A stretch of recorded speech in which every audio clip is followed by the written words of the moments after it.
তো আজকে কি রান্না করব আপনাদের সাথে শেয়ার করছি। এখানে আমি বেগুন কেটে নিয়েছি। বেগুনগুলো দিয়ে কাতল মাছের মাথা মাখা মাখা করে রান্নাটা করব। মাছের মাথা ভেজে বেগুনও ভাজবো। তো এটাকে মাখা মাখা করে রান্না করব।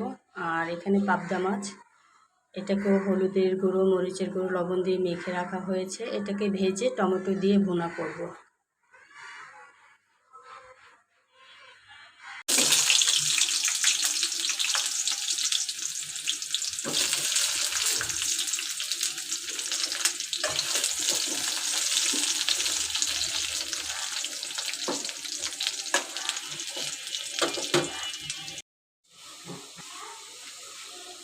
মশলা কষানো হয়ে গেছে। এখন সামান্য পরিমাণ পানি দিয়ে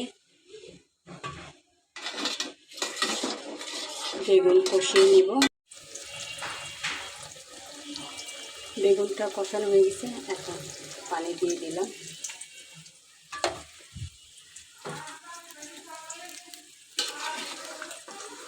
বেশি পানি দিব না, যেহেতু এটা মাখা মাখা করে রান্না করব।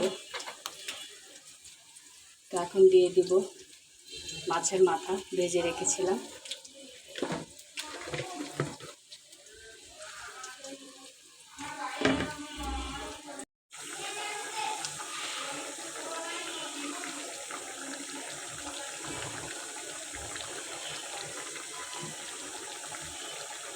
কাতল মাছের মাথা দিয়ে বেগুন তরকারিটা হয়ে গেছে, এখন নামিয়ে ফেলবো। তো আজকের ভিডিওটি এ পর্যন্ত।